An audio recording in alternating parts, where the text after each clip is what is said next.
The time being 6:06, I'd like to call this meeting to order. Does everyone have a chance to look at the secretary's report? I move they be accepted. Okay, I'm sorry.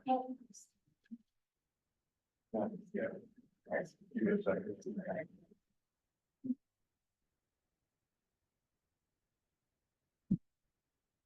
Oh, so this was emailed Nancy. I've seen this, okay. Minutes of the last. Yeah, that's right. Thank you. Any questions? Motion to approve, so moved. A second? Second. All those in favor? Secretary's report is approved. I don't see Al. The treasurer, so we will go to your mind, yeah. Okay. A very successful summer cocktail party was held under the tent at the Osterville Historical Museum on July 30th. Steel drum music, a raw bar, and refreshments were enjoyed by all. Our next breakfast meeting is scheduled for next Tuesday, September 10th at 8 a.m. at the Wiano Club with Chief Byron Eldridge and Deputy Chief Patrick Hill of the Centerville Osterville Marston's Mills Fire Department as our guest speakers. Notices were sent out last month. Hope to see most of you there if you can. Plans are being made for Fall Festival Day on Saturday, October 5th. As the OVA has sponsored some of the Fall Festival events in the past, we are requesting you to vote $800 from the Bob Smith Fund towards the music and children's events this year. This is less than the amount voted for Fall Festival last year, so we're asking a little less. We will be holding our fall cocktail party on October 22nd, chat room sponsored by Cape Home and Personal Services, East Bay Title and Escrow, and Kendall and Welch. Invitations will be sent out. Our 55th annual Christmas open house and stroll is scheduled for Friday, December 13th, with other Christmas shopping events and music on the Saturdays in December.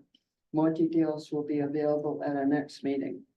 That's my report, and I would appreciate a vote on the 800 if possible. We get a motion to vote to approve. Can I get a second? Second. All those in favor? Aye. Those tough, Carol. Thank you. I'll let Al know when we have the amounts. Yeah. Great, thanks for all the work you do too. Thank you. Yeah, excellent. Thank you. Okay, next we have election of officers. Every year in the first week of September, we take nominations for executive officers, including president, vice president, treasurer, and secretary. I'd like to open the floor to the board to take nominations first for president. Do you have any nominations? I'd like to nominate Peter Hansen. Second. Whether you like it. All those in favor? Aye. Thank you. Next, I would like to nominate Bruce Cole as vice president. I'll second. All those in favor? Aye. Can I have Jeff? Congratulations, Bruce. Treasurer, do we have any nominations to serve as treasurer? Al's not here, so do we even? This video, Okay, I'll nominate Al for the term as treasurer. okay. You gotta agree with that? Yeah. Got a second? Second. Good. All those in favor? Okay. We'll let Al know. And the fourth secretary, this position is currently open. Nancy, my wife, has been filling in on this.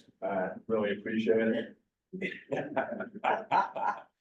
That's a huge favor. It is. She does a great job. She does a great job. Sure, keep saying thank you. Oh, I do. Always do. Also, please.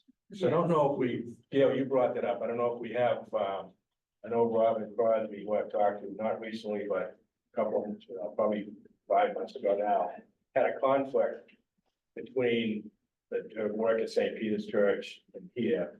So let me talk with her again to see, just to see if that would, what her situation, if that's changed at all. So does everyone agree to that? We can kind of open up. What are you posting again? Robin Crosby used to be, was the secretary, yeah. Then she had some health issues, so she wasn't able to do it anymore. And then she got better, and then she came back, and we changed the time from 7 to 6. And she's got a conflict with, St. Peter's Church. So that's right, if you weren't here, so, and Suzanne, so we're thinking of, I'm gonna approach her sometime next week to see if she'd be interested in. Retraining, if there's not a time. So you want to postpone the election of the secretary for now? Yeah, I think so, until, when we talk with Rob and say Nancy will continue until we. Oh, geez, I'm so I sorry. agree with that. And if it comes to pass that we need to waive any rule or something to allow the contribution of these kind services, we can do that. Okay, hey, right, Yes. okay, And then that one. yes, so that the secretary could be continued. Sorry, Nancy. Next is the town council report, John. What about the election of directors? Oh, that was last time. Yeah, that's not so, that's all. You were elected, actually. Is there an agenda printed? Yeah, sorry. Yeah, sorry. If not, I'll just look at it on my phone. So I can do one, you can take that. And the next one, oh, great, thank you. Okay, I was looking at the agenda minutes that Nancy prepared from last meeting. And that last meeting, it was before the August 15th town council meeting. We were going to have a workshop, but that got postponed due to a lack of quorum because one of our counselors had a problem with family. So that is going to be scheduled for this coming Thursday. So everybody who's out there wants to come and speak about, it's basically the workshop on Council Beach. And what we're trying to do is get the council has expressed reservations about going through with that project and supporting it.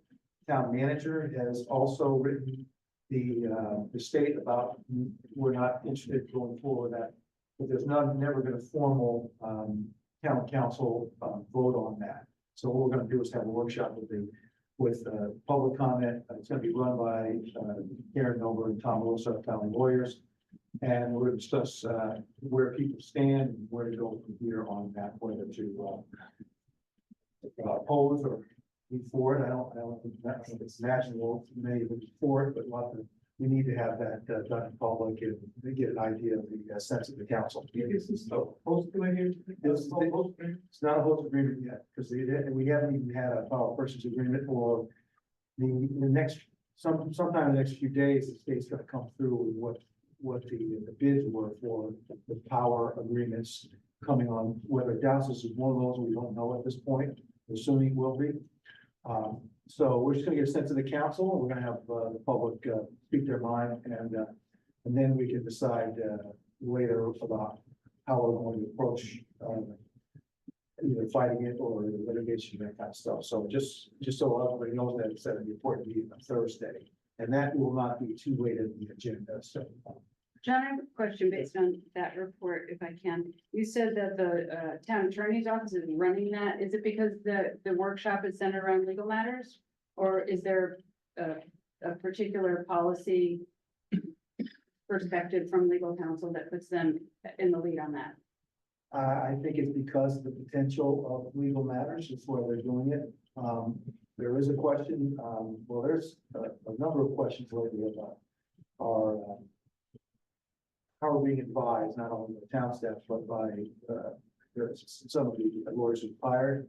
I think there's going to be some issues with that, with the counselors, maybe going a different direction with who we contract with going forward. So I don't know if that's fact or not, but I think they'll come out and maybe probably. When you say contract, you mean contract with outside lawyers? Yes, Yeah. right now we've used Anderson Krieger in the past, and there seems to be some questions in the public and then some of the counselors about their various positions and where they defended in clients in the past, and they've been on sort of both sides of the issues. So they're conflicted. A Well, lot of people feel that way. a lot of people feel like Conflicts. so I think that's going to be something we're going to discuss hopefully at that meeting. And to answer your question, Heather, I'm not exactly. I No, guess Yes, because of that reason, yeah. Yeah, I was just curious, as a lawyer, just curious if there was a particular role for the lawyers as opposed to hearing the policy views from the counselors. Yes, and, Yeah. but I think you'll hear that during the meeting. They're just going to get their, wrangling the cats, that type of thing, and then we'll be discussing all of it. I assume it's going to be completely open session as for what can be said and what issues we're talking about.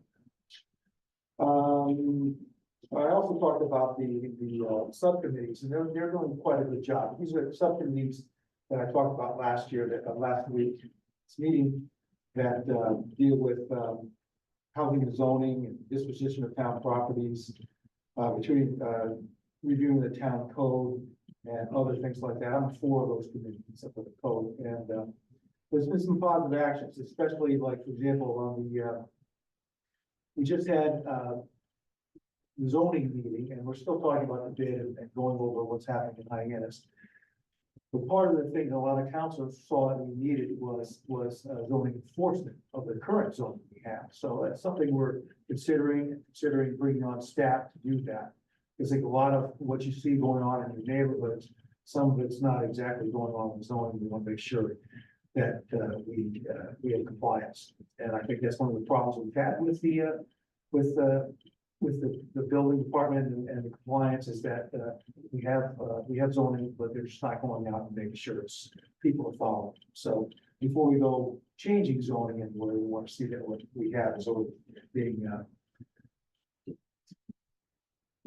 followed up. The other thing is we had a housing meeting today. It was interesting that we have a Cape Cod Commission housing plan. Okay, that plan was brought through to the town through the housing production plan from the town that was put forward by the planning department in the last few months. And that's also dealing with the long range comprehensive plan. They're all dealing with this housing strategy. What we've seen is that the policy that came from the Cape Cod Commission echoes very closely both the other plans.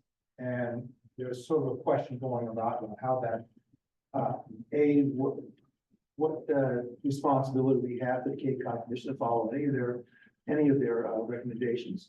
Some of those recommendations, it seems like it's all the same people pushing the same strategies. And I've made it clear as a counselor to a lot of those people that this thing is not ready for prime time. And we actually had a counselor at the housing subcommittee meeting the other day who was interested in just moving forward the housing production plan as it was right to the planning board and basically saying the subcommittee was, it was stuck in the subcommittee, we should get moving forward, and how great some of these ideas and strategies were.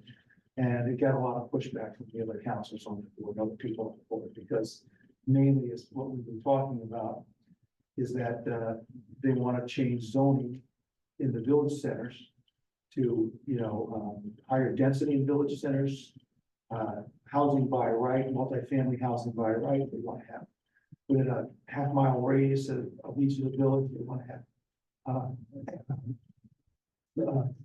in multifamily by right. And these are things that change the height restriction, that kind of stuff that I don't think anybody in the village has had a lot to say. And all these policies keep coming on, they all reiterate what each one says. And we find that was a close shot when we came up with it. Basically, it goes back to the old planning director, and we're still being pushed on that. So we want to have some pushback with the LCP with housing production plans. And basically said we need to sort of go back to the drawing board and talk to people. That's what they're coming for, and what we've seen in our own LCP meeting here was there was not much buy-in into what they're asking for. Suzanne. John, I have a couple of questions. One is naive. I'll leave that one for second. Recently, the governor announced a $5.2 billion plan to increase the housing stock across the Commonwealth. And she included ADUs by right across the Commonwealth. Is that something, my first question is that something that is a done deal? In other words, is that just going to happen in Massachusetts? My second question is the naive one. When I go through Osterville Village Center, I see an awful lot of multifamily apartment / condo developments. We have an awful lot of condos in Osterville. And I remember Z. Crocker saying to me once, that our problem with wastewater is he pointed to the condos. There's a lot of condos. I don't understand how anyone can look at Osterville Center and say, we want it to be more dense, and we want more multifamily, and we want more apartments and that sort of thing. Do you have any, I mean, am I being naive? I go through Barnstable Village and I don't see that. You know, I'm just wondering, what your thoughts are on that. Well, on the first question you had about the, what was the first question? The ADUs by right. ADUs by right, they passed, when ADUs came up here, we had a sort of a big fight about that. About whether the person's adding an ADU, the owner could then rent both units out. And we said, the town said emphatically, no, the council voted no on that. You had to have one owner occupied. From what I've seen of the new policy, neither has to be owner occupied. So we're going back to the same problem, which will be investors buying these properties that have a certain amount of land, making both rentals. Double it up. That'll be difficult, and I don't think that's very popular, but we'll see. But that will be something, whether we can make a effort to mitigate that in our town versus the state dictating it, that's another question. Okay. So that is just, Well, on that point, I haven't read it for a bit, but I remember just sort of eyeballing it, and I think there might be language in there that says that, you know, towns can't kind of unreasonably regulate or unreasonably restrict. It seems like it could be helpful to get legal analysis that helps define what you can do. Yeah. To within that sort of framework of the law, to kind of preserve what it is the town had sought to preserve at the time that it did what it did. I agree. And there'll be something coming. As for the second part of your question, I agree with you. If you think about Osterville, you think about just the middle here, but if you go very close, all these condos, and we're one of the most dense villages, Right. small villages. And we're always hearing about density and said, well, wait a minute, let's see what your density is versus ours versus other places. And in fact, I think it was Gail, it was during the mid-80s, wasn't it? That we did a moratorium in Osterville on building condominiums because They changed the zoning not to allow it. Yeah. And the last condo unit that got put in, because at that time, if you pulled your permit before the, I don't know, it's 30 days or something after they voted no condos. The last one that pulled it was Floyd Sylvia built the one across from Fancy's. That got in Mhm. just under the wire. And since then, there have not been any, because now they're not allowed. okay, so our zoning doesn't allow that. They were allowed by zoning before that, so. Well, that'll be one of the arguments I'll bring forward. Yeah. Council is right, what you're talking about. Yeah, really. I think it's a strong point. Yeah, can I say something else about that? The problem, I think, is that everybody's taking the Cape Cod Commission fundamentals and saying, let's comment on that, instead of going to the people and say, what do you want, and building a plan around that, right? The Cape Cod Commission identified Osterville as a community activity center by plugging certain criteria into a computer. How many banks do you have? How many libraries do you have? Where's your closest something, playground? And then the computer just sort of spits out. So that, and then abracadabra, you're a community center that should change your zoning and increase density. It's literally that, but they don't tell you that, right? They make it like it's a plan. I don't think that people who adopted that plan ever sort of wandered through Osterville or wandered through Barnstable Village. It's just a computer program that somebody pushed a button based on inputs that somebody gave them that wasn't y'all.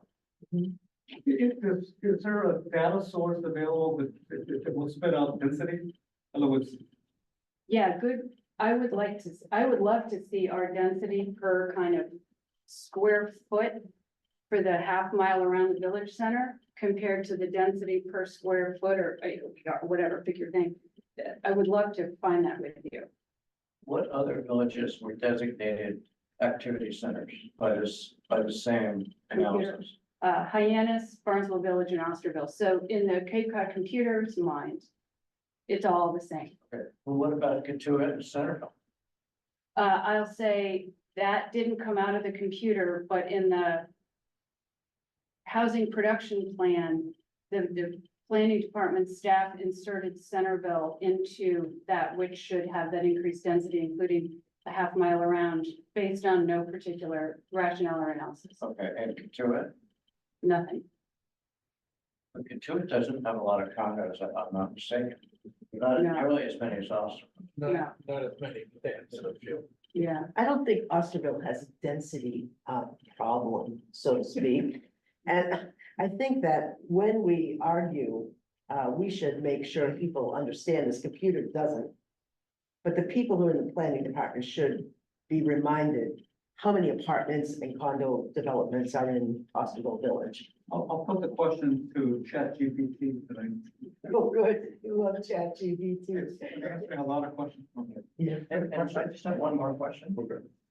Suzanne, this state initiative, this is a bill that's been passed into law. It's actually a bonded project over she wants to borrow $5.2 billion and spend it over 5 years to densify Okay, all these but this cities. is a proposal. This hasn't been promulgated into law. It's been whatever approved. I don't know what the process is to approve a bonded project. It's not being paid for out of taxes. It's not part of the state budget. It's going, she wants to borrow 5.2 billion to get it done. But what do the House and the Senate say about this? I don't think they said anything. I think this is the governor's project. Okay, but don't they have to weigh in, don't they? And wouldn't it be like the federal system where the House and the Senate appropriate the money for projects? No, they're not appropriating money. They're borrowing the money, and I'm pretty Well, sure it's a Or complete, giving borrowing authority, whatever. it's A&M. Administration and Finance. It's an A&F project. All right, Does the density question define or differentiate between year-round housing stock and investment and seasonal? Or can that be done legally or? Yeah. Therefore, we talk about housing crisis across the Commonwealth and the US in general, but places like Cape Cod, these villages, you put up condos, you get more dense housing. What restrictions can there be for people saying, who's gonna buy it, VRBO it, I'm gonna buy it, choose 3 months, or I'm gonna rent it, right. but I'm, in Florida for 9 months. Doesn't do much to create, commerce in any place, no one's there to rent. Yeah. It's good, to me, good density, bad density, good density, to me, would be year-round folks working in the community, contributing on all levels. When the It's not last differentiated. council, Well, that's one thing, one of the subcommittees that I'm on, the zoning subcommittee, is going to bring up the short-term rental issue. We brought this up 4 or 5 years ago, it was very contentious. The council was more in favor of it. But I think we're going to look at regulating, maybe some kind of regulations for that. Because what is happening is that it's taking a large percentage of the year-round housing off the market for rentals. Okay, and that's causing a more exacerbating the housing crisis for year-rounders. Okay, so that's something that a lot of towns have tackled. The company is actually going through this now. There's a previous court decision last year and a couple of years before that, both saying that this is not a primary use in residential villages. So we have some of the courts behind us, and I think there'll be some effort to bring back some of those units by making it less profitable to rent those, but still keep the ability for people who've done it for years. They move out of their house somewhere in town for a month, they rent it, they pay off their, but when they become a business only, residential neighborhood, there's something, we tried to tackle before, we continue to do so. I think that was something that we tried to point out. Yeah. 5 years ago was that I think we labeled it traditional Cape Cod rentals. Yeah. As opposed to Airbnbs. And this whole issue of Airbnbs removing the traditional rentals off the market. I mean, I read the British press every day. They've got the same, but there are villages down in the south of England empty because it's all Airbnb. There's no people, and the merchants are struggling because they can't. People who live there all 7 days a week aren't going to the butcher. People coming in for the weekend and then they're going to a restaurant or something. But it's a problem. When we looked at this 5 years ago, I started trying to figure out what was the source of this. And I started doing some research, and I've kind of forgotten a lot of it by now, but, one of the things I traced it back to was federal grants money. So if Barnstable applied for a grant to get transportation money to put in this bus system that's running all over the Cape, they tied it to a clause in the agreement that said you had to eliminate single family zoning. Yeah. And so they put hooks in, if you want to get this money, then you're gonna have to do this. And there were people on the town council then, who I don't think are on the council any longer, but we used to go to these meetings all the time. And people, councilors in Hyannis were saying that they want us being people in Osterville to deal with the same problems that they were dealing with in Hyannis. So we should have as many Airbnbs as they do. And I try to point out that Hyannis is totally different in the fact that it's a regional community thing. It has an airport, it has a train station, it has a ferry service. The main roads lead in here. We're just a bypass to someplace along the way where people enjoy residential living. There are people who just are envious of what we have and they want to make us like them. Can I just say one more thing to that piece?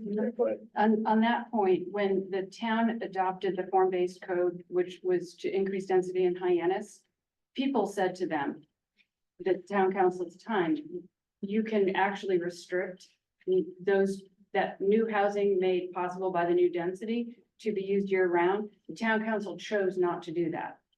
So, and their questions came up both to their legal counsel and to their consultants, just to affirm that in this new construct with hundreds and hundreds of new apartments and stuff like that going into Hyannis, that is giving Hyannis residents heartburn that I think we should all support too, support the residents and what they want for their village.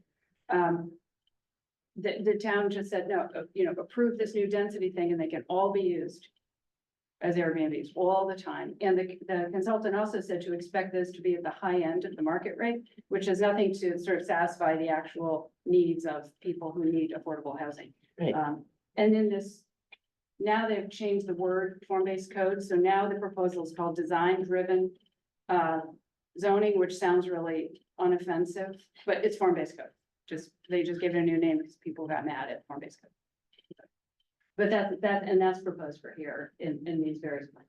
Yeah, when they put that through, we've had the members of the planning department, saying in public on, meetings that once we settle it in Hyannis, that we want to replicate it in the other villages.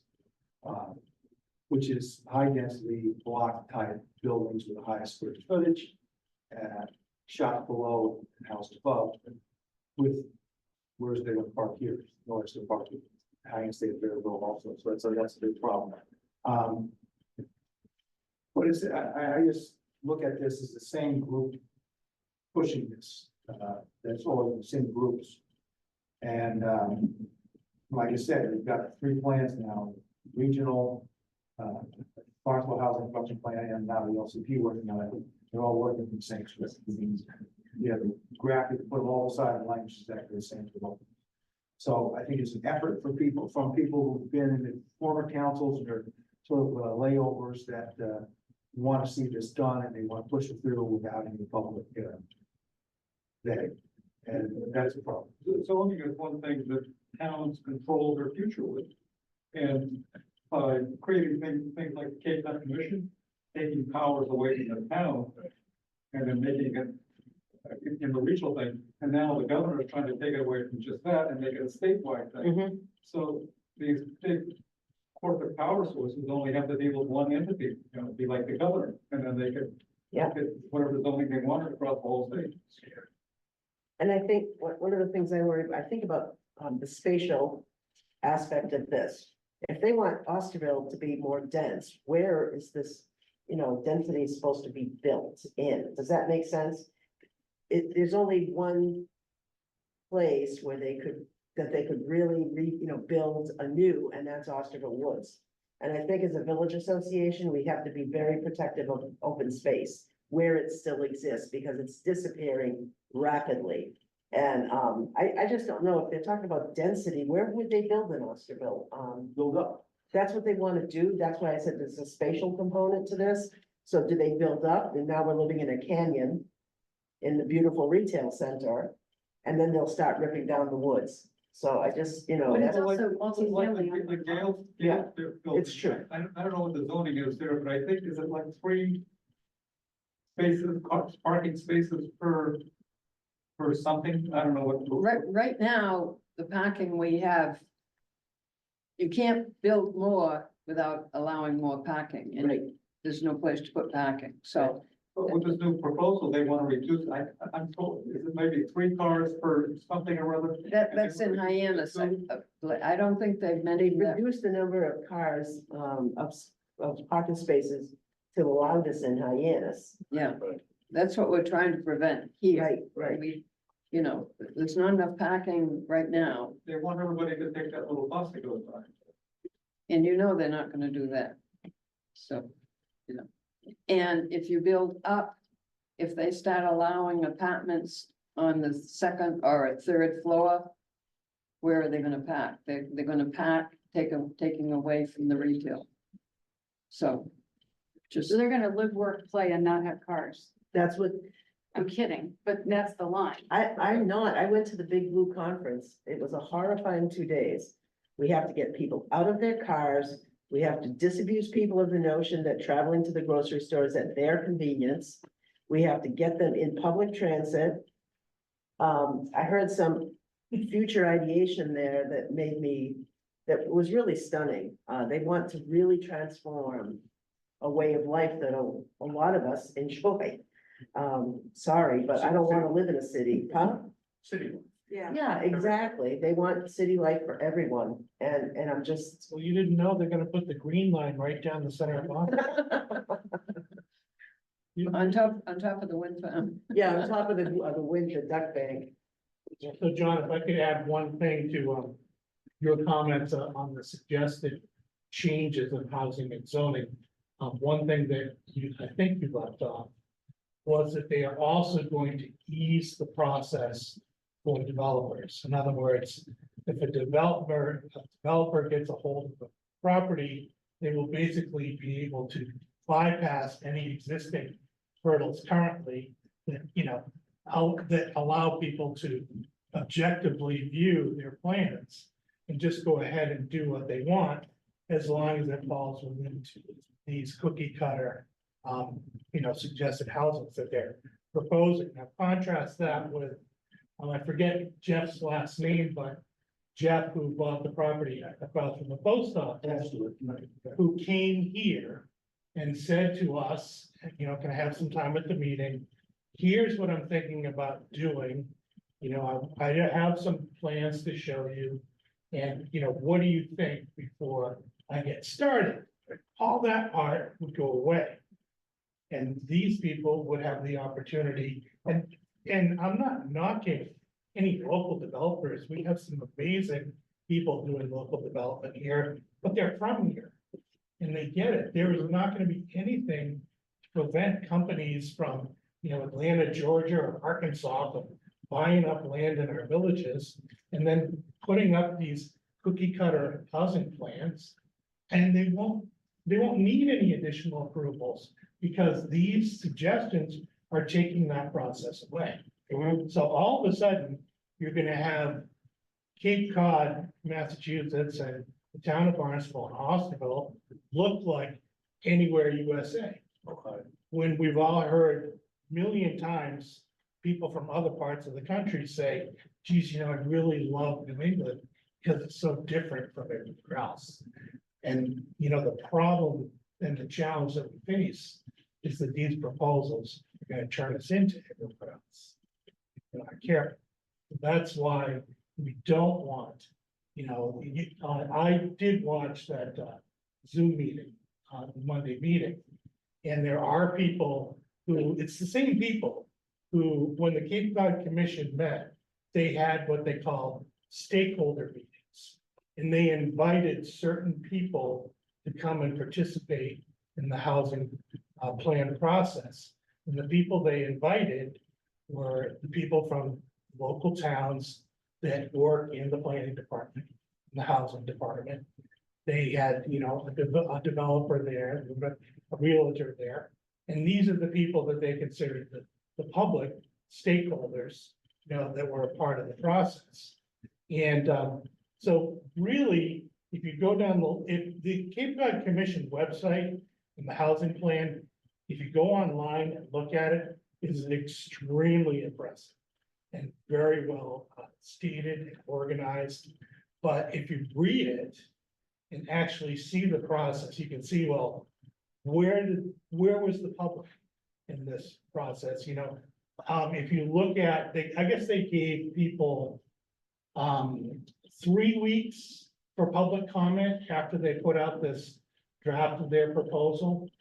And people were, this is like a document that's like 130 pages. And a lot of people wrote back and said, how can you expect me to comment on this, you know, in that period of time? But a lot of the positive comments came, and, you know, with all due respect to these folks, remember, they're getting paid to be housing advocates if you work for a housing authority. So guess what? The positive comments on the Cape Cod Commission plan came from the local town planning developers, housing advocates, and the housing authorities.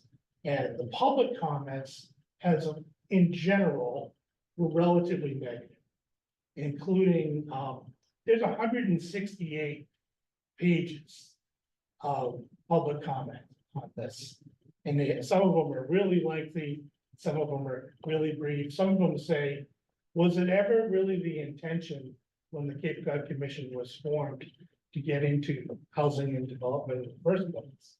You know, so that's another whole thing, but I really, and we said this at the annual meeting, I really encourage people to go to their website and look at what they say and what they did, because it's the same people that participated as quote unquote stakeholders that developed these plans for housing production at the Cape Cod Commission that also are doing it for the town of Barnstable. That are eventually going to impact us. It's the same exact people. So that's why the housing plan of the town of Barnstable mirrors the Cape Cod Commission, because it was like, okay, I was involved in this process at the Cape Cod Commission.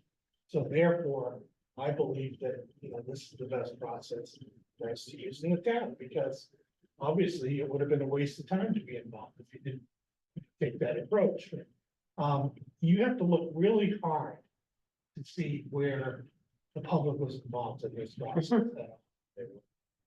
And I don't get the feeling that it's getting any better. And I think that people are starting to realize that, you know, that one of the comments made during the the housing committee meeting last Monday was that, well, we're reaching out to the public, but the public isn't coming to us.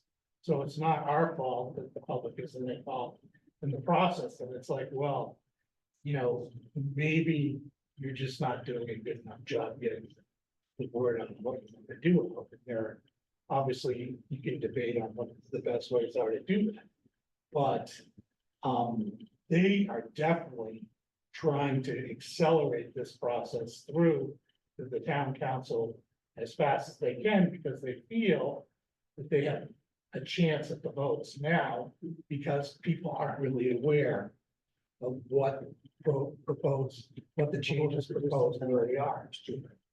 And if they do become aware of it, then they don't want to have a bloodbath at a town council meeting.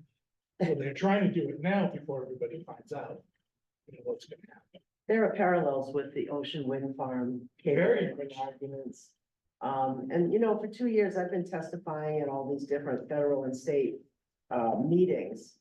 And public comment and public feedback is a check the box, rubber stamp kind of thing that these people do so that they can say they did it. My perception is none of this public comment has any impact on the people pushing these agendas, none at all. I don't want to sound so cynical, but there you have it. Yeah. That's what it is. And we don't, and I certainly don't want to come off as negative. I just think that I know, I'm sure I did. But I wish that the process had been involved the public more, because I think the plans would look very different You do? than they do.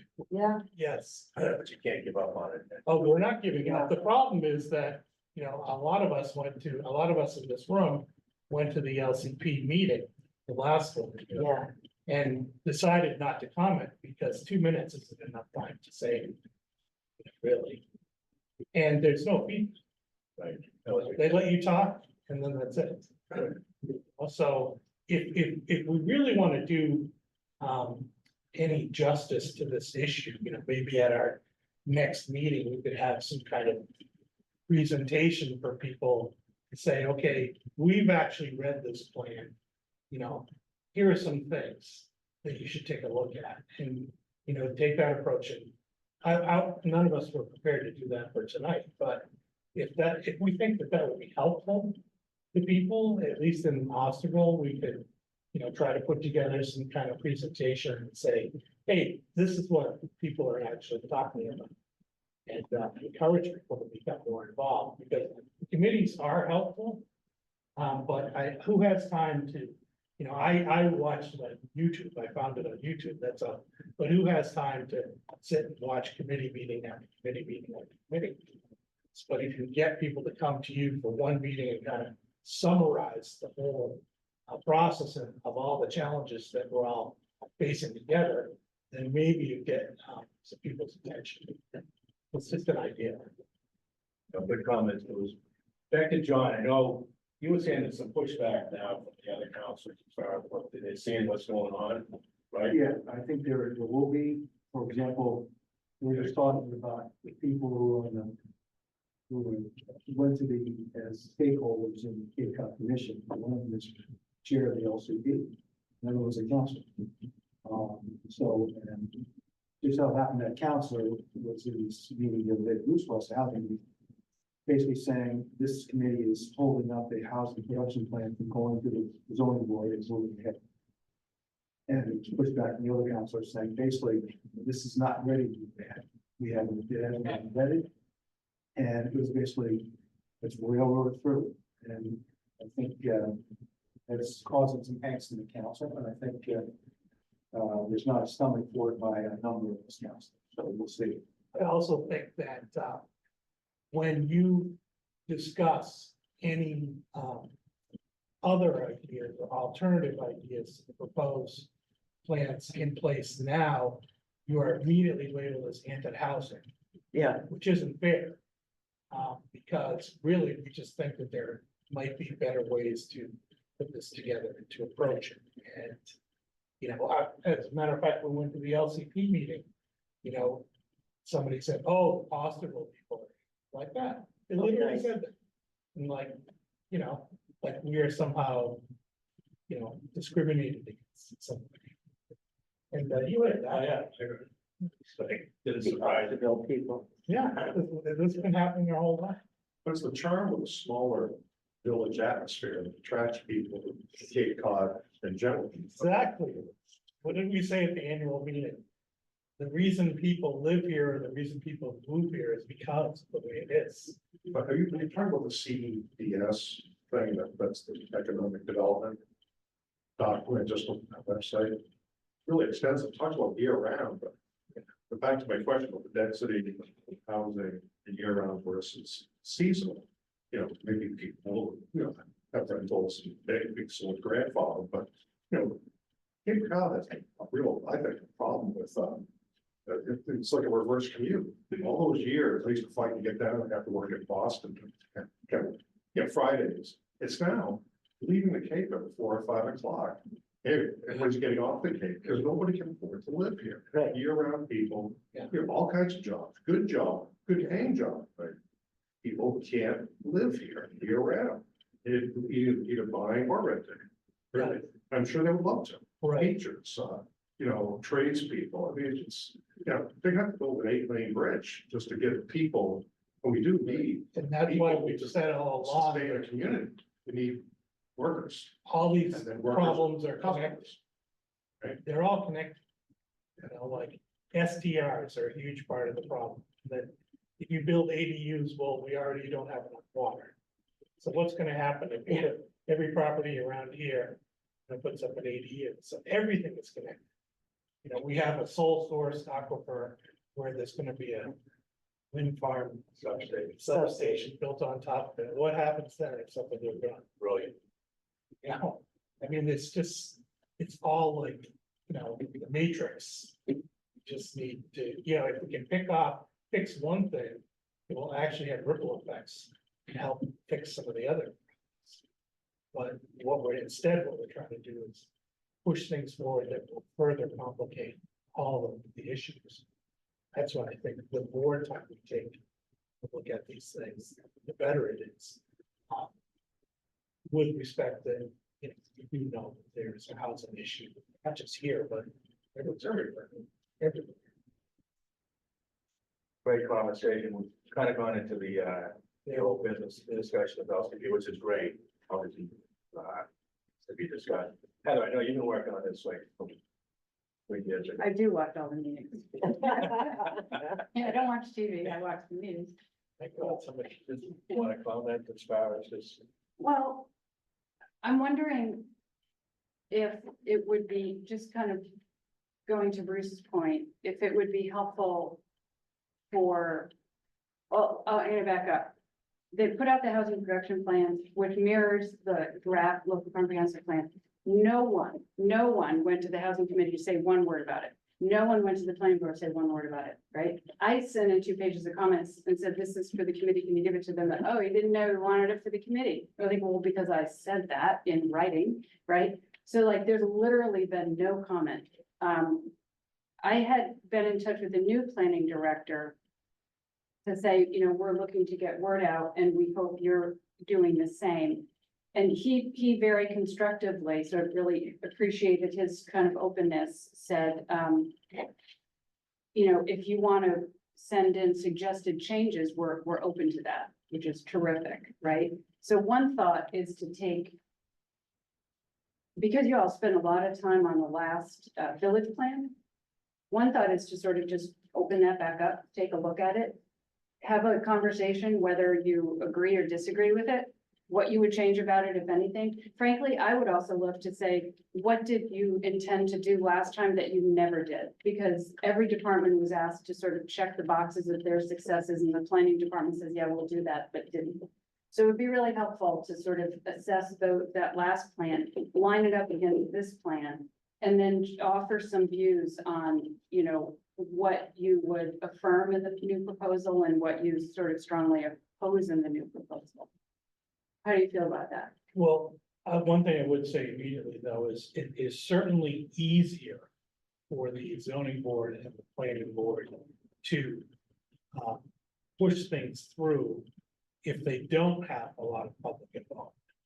And that's exactly why the village plans were tossed out Yeah. window and it became a town, because it's easier to get things done. Whether it's the way we want them done or not is irrelevant, because it's about speed, you know, and, you know, taking the easy way versus, you know, having some debate about issues.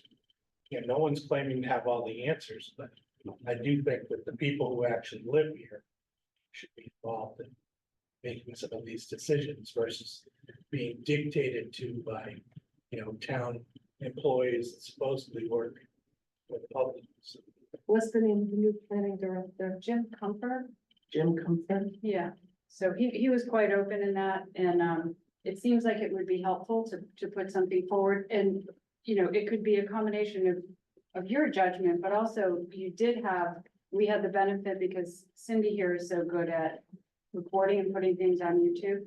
You have the benefit of some of the comments that were made at the LCP meeting that was held here, that you could kind of capture and reflect that.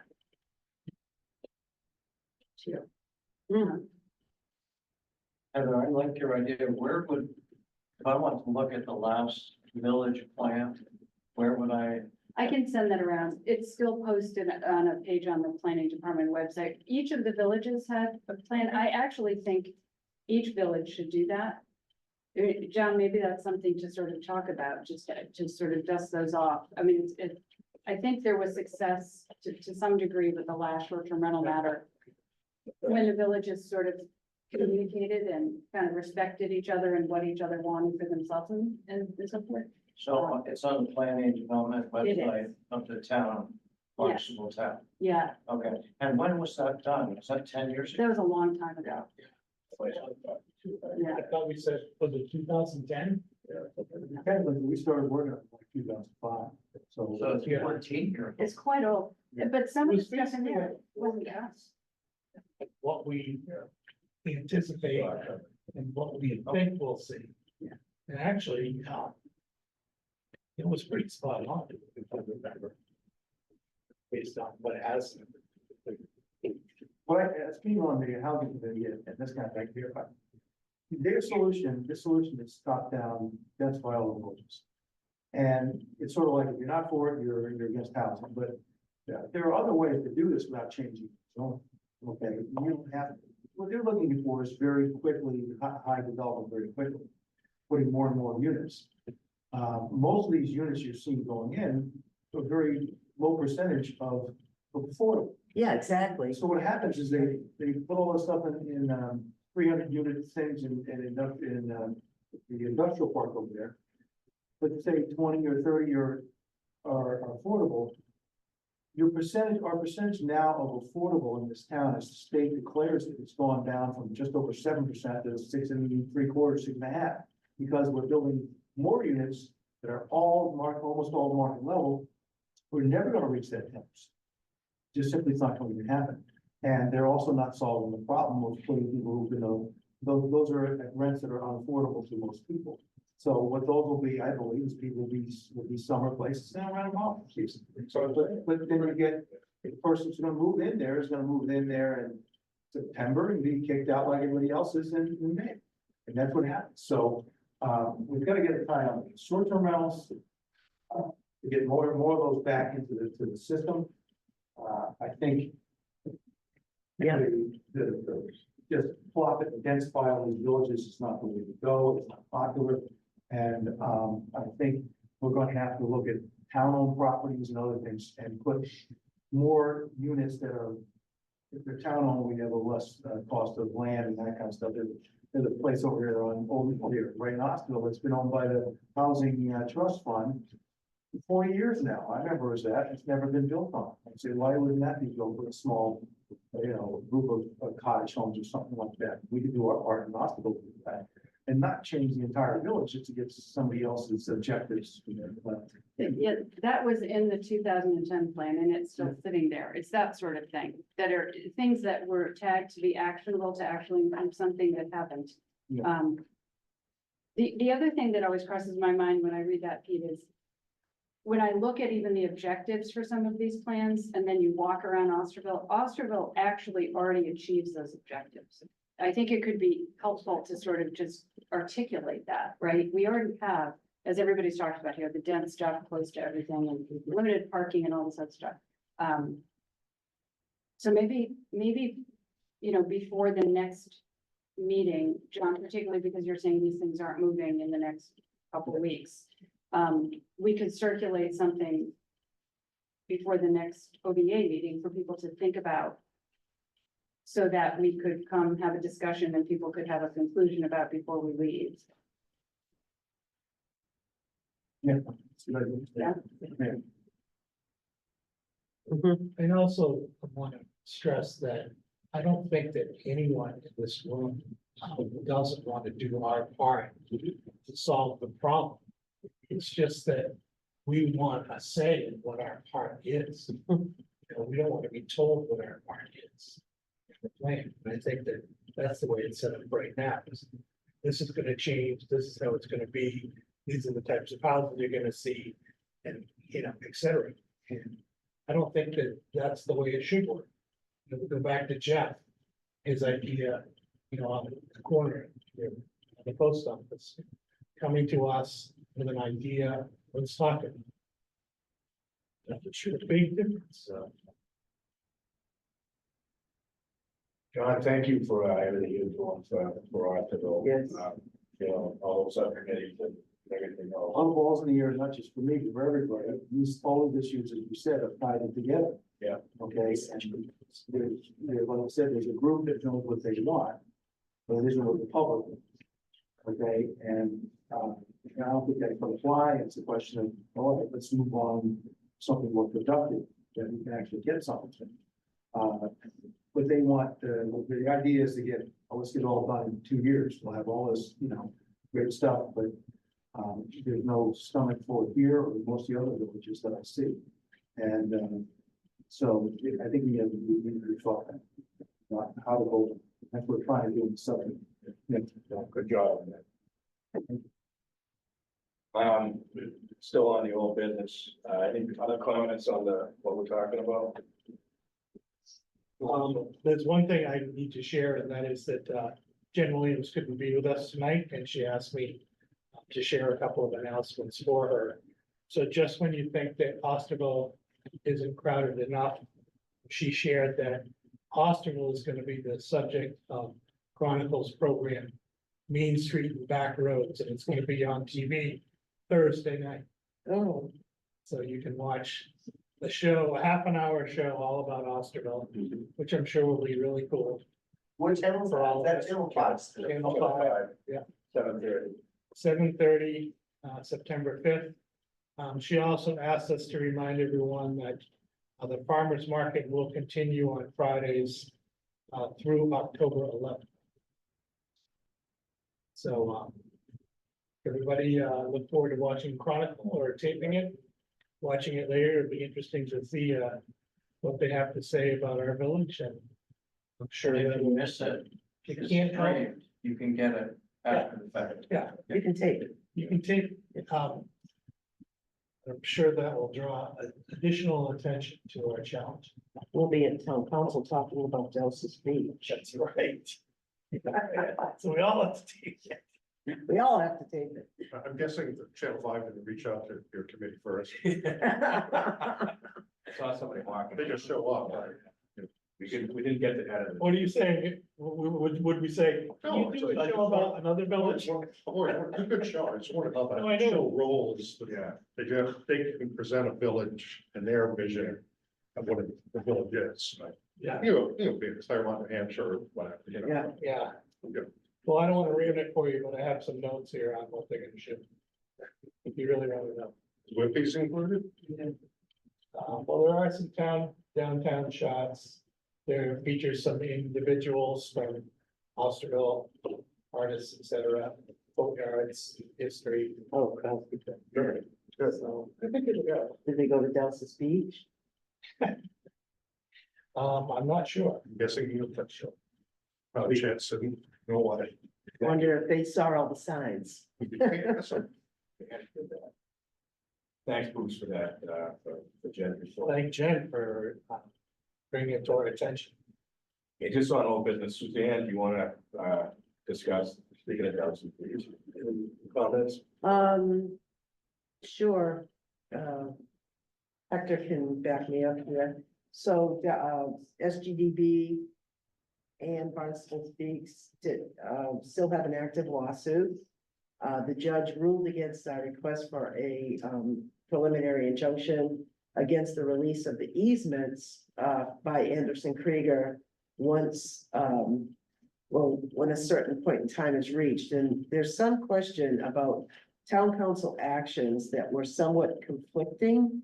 In one motion, the town council said the easements for Craigville Beach would be released when the PPAs are signed, the power purchase agreements. That will be maybe 3 or 4 months from now. And the other action said they will be released once the bids are awarded, and that's on Friday.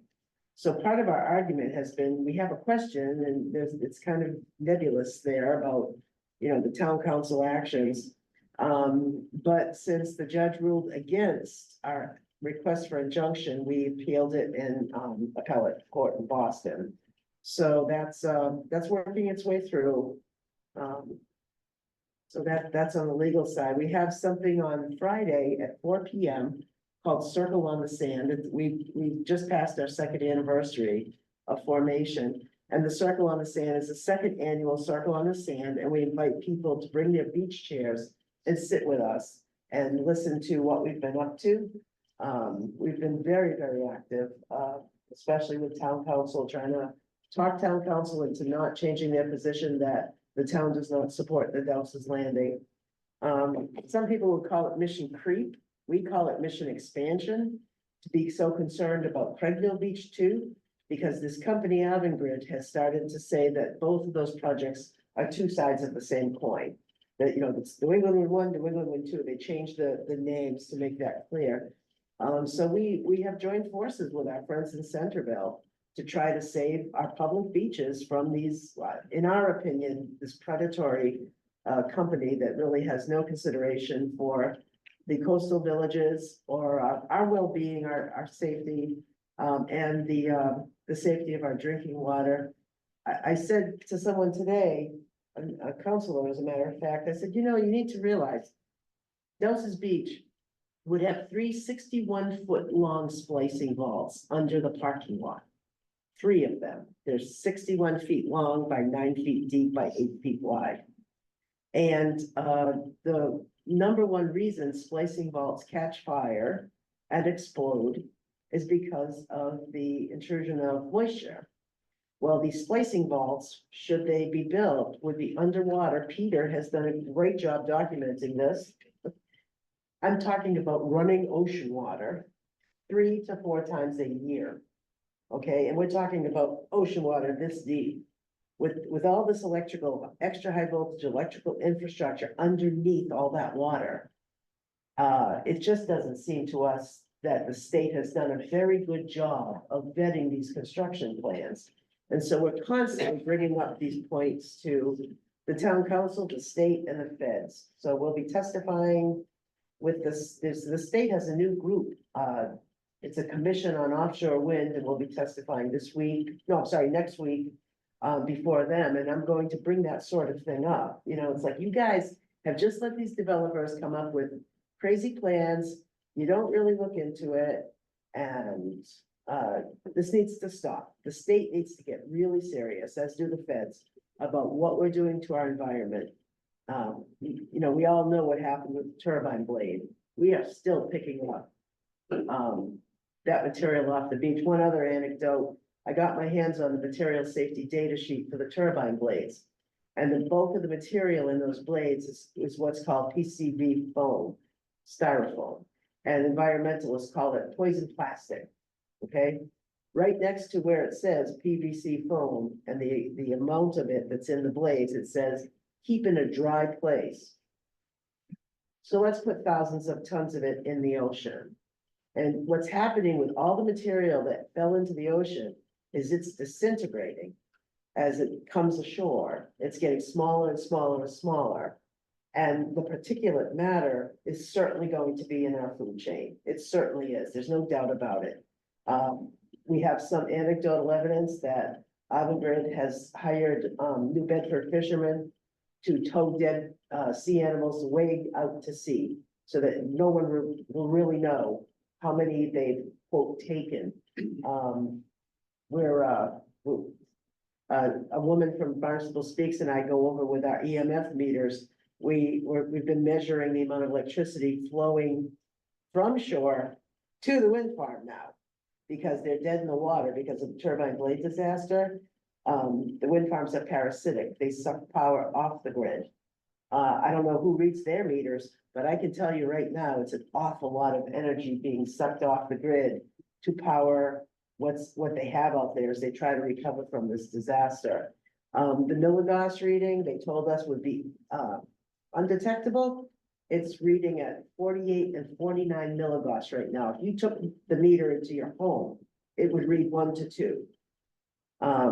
The governor, we talked to the governor 2 weeks ago, and she said, it's no more than the EMF coming off your TV. So I held my meter in front of my TV. It was 0.7 milligauss, went right over to Copel's Beach, and they're reading 49 milligauss, okay? So these people are not telling the public the truth. And we are trying our best to make sure that another side of the story gets out. That's kind of what we're up to. Hector, I don't know if you had. Did you record that when she told you that it was the same as your TV? The Herald wrote it up, So that'd be a great little thing, so what she said. Yeah. And then you going to your TV yeah. and then going out there and measuring and showing the world. So our Facebook page is very active and we basically made that statement, you know, we were told by the governor, this is no more than coming off your TV. It's just not true. When the electricity was flowing from the 10 turbines that were already operating before the blade fell off, the reading was 89 millivolts, which is very, very high. Nobody wants to hang around for an extended period of time. And remember, these things are going to go right through our village center, right through our residential neighborhoods. They're not like the high voltage overhead, you know, 100 feet in the air. These are gonna be right in front of your lawn. And it's gonna be a constant exposure. And this has never been done. This is in the United States, and people say, oh, we do it in Europe. Well, the size of these turbines, the magnitude of the high voltage cables, it's just unprecedented. And I think that's one of the reasons the turbine blade failed. They're saying, and of course, now they've had 3 of the same model from the same company fail, 2 at Dogger Bank and GB, and this one here. And a ship left New Bedford about 4 or 5 days ago, and our fishermen friends over there confirmed that it was loaded with these turbine blades, the same blade that failed. And our fishermen friends found out where you off to. They were off to Vineyard Wind to start reinstalling those blades, even though there are huge questions about the way they were built, the materials that are in them, the damage they've done to Nantucket and our Nantucket Sound beaches, just can't be overstated. But anyway, Can I ask you, Yeah. you said that there were 10, at one time there were 10 active blades at Cobbles. That's out of how many? no, there were 10 active turbines at, there was 62, there would be 62 Turbines. turbines out at Vineyard Wind. 62. Yeah, and And they it's were already 10. at 89. Right, and if BOEM, the Bureau of Ocean Energy Management, has their way, Cape Cod will be surrounded by 2,500 ocean wind turbines. And the people on the Outer Cape are really waking up and getting all riled up. And I was a little cross because, you know, they were talking about, oh, the town's being affected. They listed about 25 towns and Barnstable wasn't one of them. So boy, did I let them have it. So they had me on the phone the other day and I let them know what we've been living with for 2 years and what we know. And they were in shock. You know, and I said, you know how many megawatts each of these cables carries? No, how many? You know, 400 megawatts. Delson's Beach would carry 2.5 times the electrical output that the former Pilgrim nuclear power plant put out. You know, and they just think that's fine, you know, residential beach, no problem. Well, it's a huge problem in our eyes. If this was poorly planned, poorly thought out, and I think there's a kind of dogma in a lot of people's minds, and we don't, this is what the governor said to us. We have to do this to save the planet, you know, and it's just this kind of lack of critical thinking about the transition to renewable. And I said to her, Governor, there are other ways to transition to renewable. I said, there's geothermal, hydroelectric, micronuclear, and the ever increasingly effective carbon capture technology that the gas and not oil, but gas industry has started to deploy. There's just better ways to do this and without putting all this junk in our oceans, because it's not going to end well, people. It's just not. Can I ask you a hypothetical? Yeah. Do you feel that if there was the same amount of public awareness that there is now, back when they were planning the project at Cobbles, if that project would have even happened? No, it would not have. I think that our town leaders had this idea that, yeah, sure, we'll get 12 million, 16 million, that's awesome. Be just like the cables, and Avangrid says this all the time. It's just like the cables that go to Nantucket. Those cables are 35 and 36 megawatts each. The ones at Cobbles are 400 megawatts each for 800. They want 800 more at Craigville. They want 1,200 megawatts at Delson's. And if people knew the details that we know in our group, because we did read the construction and operations plan, we did read the draft environmental impact report. The town even said, you can't do this. This is dangerous for the causeway. We don't, you know, we think that this might harm the aquifer. They didn't care. you know, it's just, they're just gonna go forward whether you want to or not. And that's still their attitude. It is my greatest hope that this entire industry collapses under its own weight. But we don't. Watch it, Suzanne, Yeah. about this, you know, just kind of listen to a lot of stuff and. You mentioned the dogma and stuff, there's an aspect of religion to this, Yes. which it is religion, but. Yeah, The bottom line is that the average person out there is Avangrid is a Danish company. It's all European no, it's a Spanish or company. Spanish, Yeah, yeah. Spanish. Orsted, it's Danish. Over in Europe, this Yeah. economic, I'm in the financial business. I know Europe is insignificant anymore financially because what they've been doing, the world has passed them by. Yeah. And that's their attitude. They have no concept of good business and whatever. And but does the average person in Cape Cod know that our price we pay in electricity is gonna double and triple? Massachusetts is already right now, and the amount of people leaving, Yeah, it's in a crisis level. it's 1,100. Our governor won't admit it. Yeah. But all of a sudden, you get the people in Cape Cod, you think it's hard enough finding young people to come here to live. Mhm. Okay, your electricity gonna double, triple, but nothing keeping people here. That should be your fight right there. Just bring it to something that people can understand. It's gonna bankrupt. I think Yeah. we've been saying that more and more, huh, Hector, that we're the bids are coming out Friday. When they put the bids out, I made a joke that the contracts, the bidding documents themselves had more black patches than a boatload of pirates. Because everything was redacted. Everything was kept from the public. And a lot of you. And to your point, no one's gonna know anything unless we start screaming about the increase in rates, because they will triple. I am convinced that the rates are gonna triple. Massachusetts already has the highest in the, well, outside of Hawaii. Yeah. The most expensive. And that's one of the reasons why. I don't know with Cape Cod, when I moved here 30-something years ago, there was a young, vibrant population here. They're gone. Yeah, No, we're just old. Which is a good one, whole part, yeah, absolutely. We're it, you know. That's a good point, Al, to drop the two projects in New Jersey, they got canceled, I think, this spring. Part of it, economics, but part of that was people did find out that their rates were gonna triple. And then the one in Connecticut was another one, the same thing. Right. And you're right, though, people don't, that's not being. That should be the point, rather, it's like what you're saying about the damage to the environment and to people's health. All of these electromagnets going underneath, that's not healthy, but that's something to take a while for people to understand. You double their rates, how much they pay every month, they'll they'll start understand screaming. immediately. You're right. And you know, remember that they defaulted on the previous PPAs because they couldn't make money. So you think these new bids are coming in lower? They can't. They can't. And this is on top of the fact that these projects are all heavily subsidized by the federal government. So we're paying twice. We're paying every time we turn on our lights, and we're paying in our taxes, you know, and I mean, it's, the whole thing is so, it's just lunacy. And I will say this, opposition to this whole plan to ring the country with these things.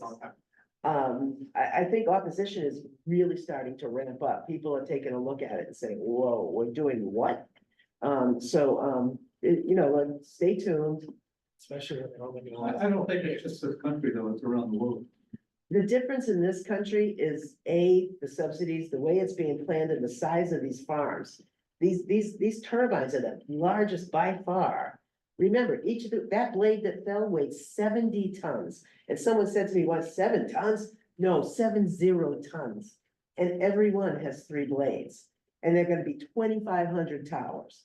So you tell me, It's a different mindset over in Europe. yeah, It's like they're not a young, vibrant place, which is going to grow, whatever. The world's passed Europe by, so they'll keep paying double, triple the amount. They don't care, but that's their mindset, and think that's gonna work here is wrong. It won't. people in Great Britain are having a hard time paying their utility bills, and that's in their news all the time because of. Then, you know, we know people over there, like, are in England over there. Yeah, Otherwise, you know, they're just gonna accept what's going on in Germany. The amount of money that they spend, in fact, they shut down all the nuclear power plants and they just replaced it. Oh, yeah, we gotta go back to start burning coal again. They're burning more coal now than they were 10 years ago, because all these renewable plants that they have, they don't work. no, they don't work. I just want to say one more thing about that. We talked about having, we all know what having business about, how they really want to do business. But this is really coming from the state, okay, that allows that to do that. So I think we should concentrate as much on that. And I was out there with you when Governor Healy came by. Yeah, And she said, well, we've got to get this done and get it online, so your electric bills you'll be saving on your electric. bills. Well, there's an article that was passed around, and they actually had, for the first time, they saw what the actual cost with subsidies of wind power versus other powers. It's 4.5 times what it would be for natural Yeah. gas.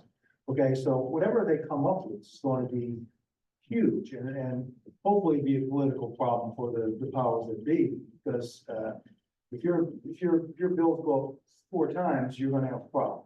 And there's one article in the Wall Street Journal not too long ago, I think some of us read it.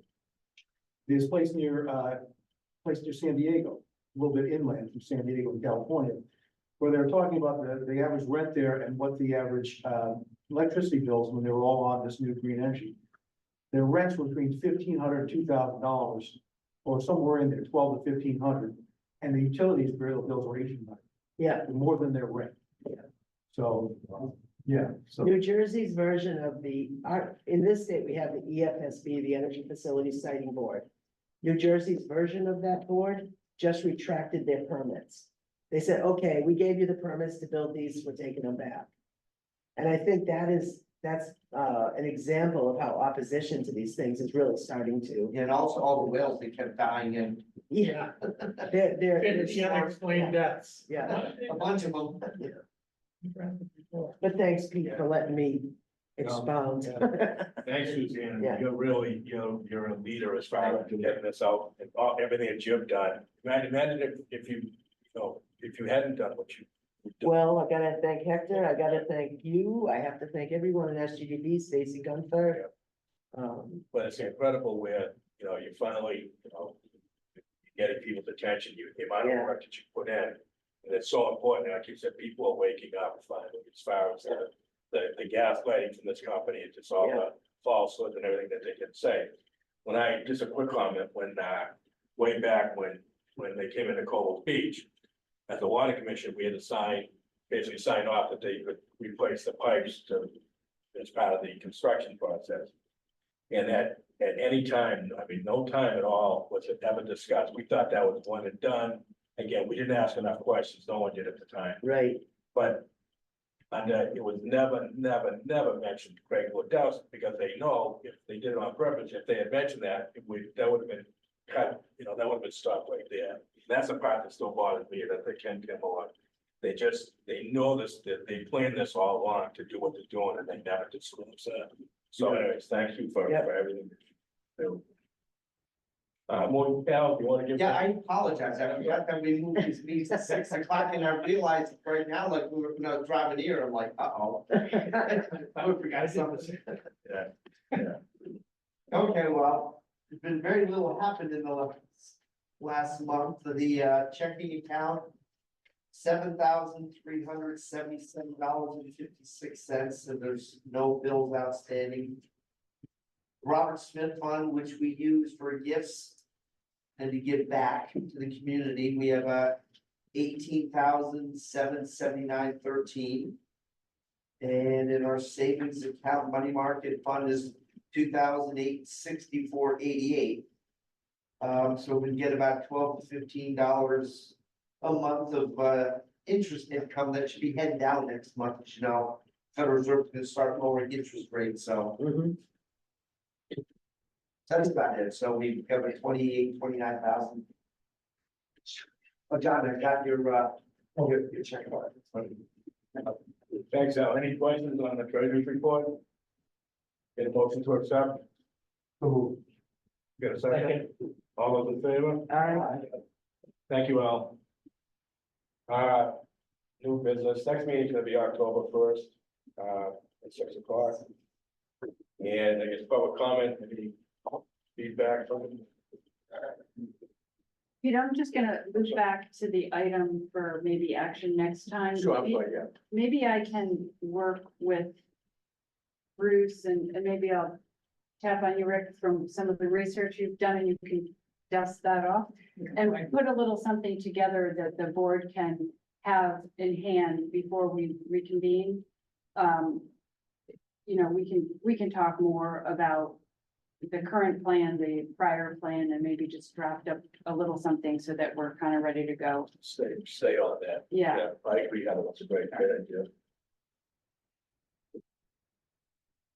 Oh, one question, Suzanne, what time is the event on Doug's Beach? 4 o'clock. 4 o'clock? Sorry, thanks, Nancy. Circle on the sand. Circle on the sand, bring your beach chairs. 4 o'clock, Which day? Friday, this Friday. Just bring your beach chairs and we'll all have a discussion. I put it on Facebook and I've had quite a good response, so I'm hoping a lot of people show up. Did, anybody attend the, Centerville whole week fire? Oh, where they burned the windmills Yeah. in effigy? Loved it. I got a video of it. I Yeah. couldn't go that night. It was hysterical. I think in Osterville built that thing. Anyone else on, okay, seeing the time, 7:27, they come on to adjourn the meeting? Second. It's adjourned. Yeah. Great meeting tonight. Thank you.